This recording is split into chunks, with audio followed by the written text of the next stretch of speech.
So picture this. It's the 1950s, and America is a country literally divided by law. Segregation wasn't just a social custom, it was written into the legal code, a massive wall separating millions of American citizens. This is the story of the very first cracks in that wall, and how they kicked off a movement that would change this country forever. Just take a look at this map from 1952. It really shows you a fractured nation, doesn't it? In all those tan states, segregating schools was actually required by law. In the orange ones, it was allowed. You basically had two different Americas, sometimes in the very same city. And this was all built on two different kinds of segregation. All right, so first up, you have something called de jure segregation. Just think by law. This is the stuff that was written right into the legal books, especially with the Jim Crow laws all across the South. We're talking separate schools, separate water fountains, separate everything. It was a system of inequality, plain and simple, enforced by the police and the courts. But, even in places without those specific laws, segregation was still a very real thing. That's called de facto segregation, basically segregation in practice, even if it wasn't officially on the books.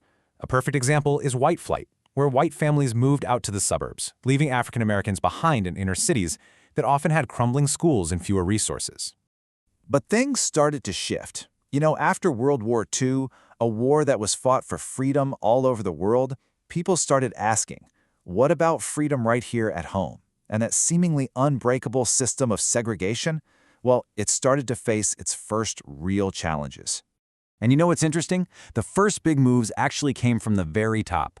In 1948, President Harry Truman did two huge things. He signed an executive order to integrate the U.S. military, and he banned discrimination in the hiring of all federal employees. This was a really big deal. The first time a president had taken such a direct shot at segregation. And this wasn't just some memo sitting on a desk, It had a real, immediate impact. For the very first time, black and white soldiers were serving together in the same units. For the time, this was absolutely radical. It was a powerful symbol that things could change. And it wasn't just in politics. Change was bubbling up in American culture, too. Just a year before Truman's big move, Jackie Robinson walked onto a Major League Baseball field for the Brooklyn Dodgers. He broke the color barrier in the great American pastime. He faced just unbelievable amounts of hate, but his incredible talent and his dignity made him a hero to millions and a very public challenge to the idea of segregation. So these were all really important first steps, for sure. But to really tear down the system of segregation, the fight had to move from the battlefield and the baseball diamond to the courtroom. And the NAACP had a brilliant, long-term legal strategy to do just that, by going after segregation at its core, in the schools. And leading that charge was this man right here, Thurgood Marshall, an absolute legal genius. As the head lawyer for the NAACP, he and his team put together this incredibly patient and smart strategy. They didn't just attack everything at once. No, they targeted public schools. Their whole argument? That this idea of separate but equal was a total sham and violated the Constitution's promise of equal protection for everybody. And if you want proof that separate was never equal, just look at this number. 10 times. On average, school districts were spending 10 times more on a white student's education than on a black student's. Thurgood Marshall used cold, hard facts like this to prove beyond a doubt that separate was anything but equal. So all of this legal strategy, all this data, it all came together in a single test case. And at the heart of it was a little girl named Linda Brown. In Topeka, Kansas, she wasn't allowed to go to the white elementary school that was just 4 blocks from her house. Instead, she had to travel miles to get to her segregated school. Her story put a human face on the entire legal battle. So the stage was set. This wasn't just a local case anymore. Brown versus the Board of Education of Topeka was heading to the Supreme Court, and everyone knew this was it. This was the big one. The entire future of segregation in America was on the line. And then, on May 17, 1954, the decision dropped. It was unanimous.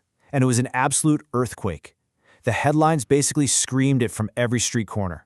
The Supreme Court had officially banned segregation in public schools. And the words from the Chief Justice himself, Earl Warren, were so powerful and so clear. But he went even further.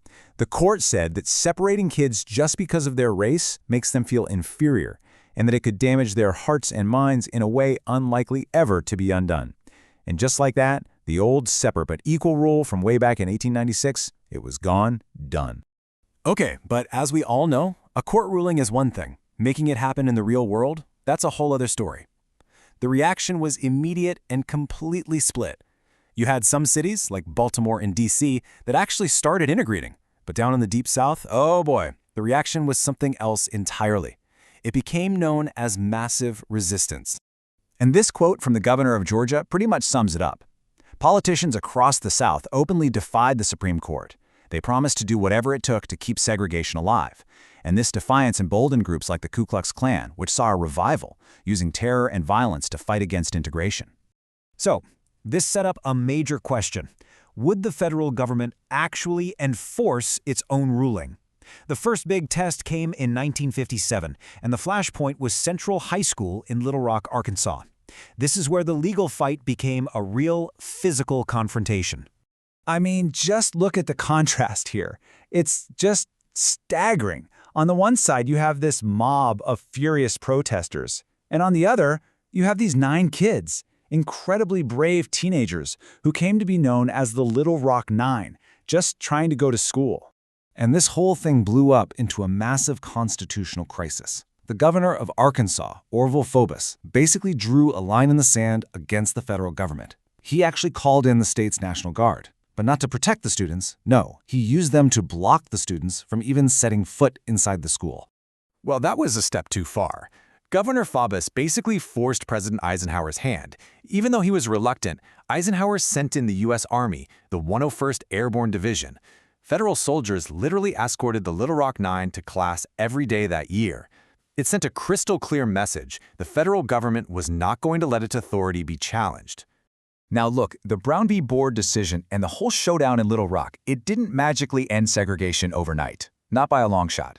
But it was a massive turning point. It was really the end of one phase of the struggle for civil rights and the beginning of a whole new one. So, what are the big takeaways here? Well, first, the Brown decision was absolutely the critical first crack in the wall of legal segregation. The NAACP's brilliant legal work also gave activists a new playbook. But the biggest lesson? The fierce resistance proved that winning in court isn't enough. Rights on paper mean nothing if you can't make them real in the streets and in the schools. And it was clear that a new generation of leaders would have to rise up to lead that fight. So a huge legal victory had been won. There's no doubt about that. But the fight on the ground, in communities and schools across the country, that was really just beginning. And it left everyone with this huge, lingering question. A question that would really define the entire next decade of the movement.